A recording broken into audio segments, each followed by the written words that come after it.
एक बार एक छोटी सी बच्ची हाथ में मिट्टी की गुल्लक लेकर के भागती हुई एक दवाइयों की दुकान पर गई। वो काफी देर तक वहां पर खड़ी रही, लेकिन दुकानदार का ध्यान उसकी तरफ नहीं गया क्योंकि और भी बहुत सारे लोग खड़े हुए थे। उसने दुकानदार को कई बार बुलाया, लेकिन वहां पर भीड़ इतनी थी कि दुकानदार का ध्यान उसकी तरफ गया ही नहीं।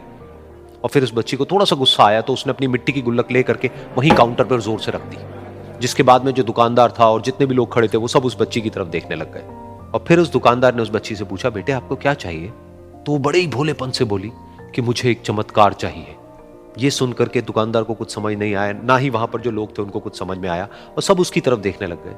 फिर दुकानदार ने बोला, बेटे चमत्कार तो यहाँ पर नहीं मिलता है। तो बच्ची को लगा कि वो उससे झूठ बोल रहा है, तो बच्ची ने कहा कि मेरी गुल्लक में बहुत पैसे हैं, आप बताओ आपको कितने पैसे चाहिए, लेकिन मैं आज यहां से चमत्कार लेकर के ही जाऊंगी।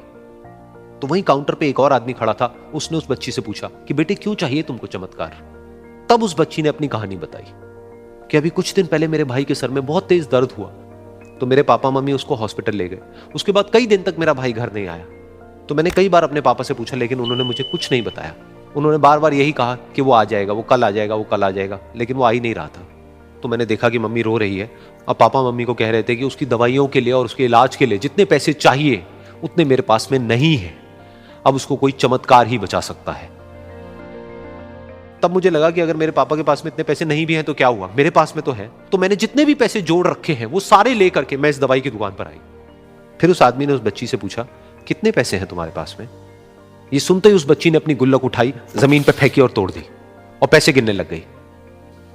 बाकी सब लोग खड़े होकर के उसको देख रहे थे। थोड़ी देर बाद उसने सारे पैसे अपने हाथ में इकट्ठे किए और बोली, मेरे पास में पूरे 19 रुपए हैं। वो जो आदमी वहां पर खड़ा था वो थोड़ा सा मुस्कुराया और बोला कि अरे तुम्हारे पास में तो पूरे पैसे हैं, इतने का ही तो आता है चमत्कार। ये सुनकर के वो बच्ची बहुत खुश हो गई और बोली कि चलो मैं आपको अपने पापा से मिलवाती हूं। बाद में पता लगा कि वो आदमी कोई आम आदमी नहीं था, बल्कि एक बहुत बड़ा न्यूरोसर्जन था, और उसने सिर्फ 19 रुपए में उसके भाई की सर्जरी करी, और कुछ ही दिन बाद वो ठीक होकर के घर वापस आ गया। फिर कुछ दिन बाद वो बच्ची, उसका भाई, उसके पापा, उसकी मम्मी, चारों एक साथ बैठे हुए थे और बात कर रहे थे। तो उसकी मम्मी ने उसके पापा से पूछा कि अब तो बता दो ये चमत्कार आपने किया कैसे? तो उन्होंने अपनी बेटी की तरफ देखा और बोले, ये चमत्कार मैंने नहीं, इसने किया है।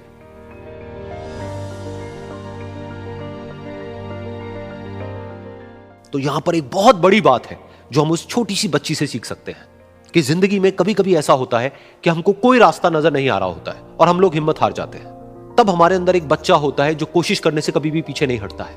वो हार मानने को तैयार नहीं होता है क्योंकि उसको ना शब्द समझ नहीं आता है। वो बच्चा जिसके लिए कुछ भी नामुमकिन नहीं है, क्योंकि वो हर हाल में कोशिश करता ही रहता है।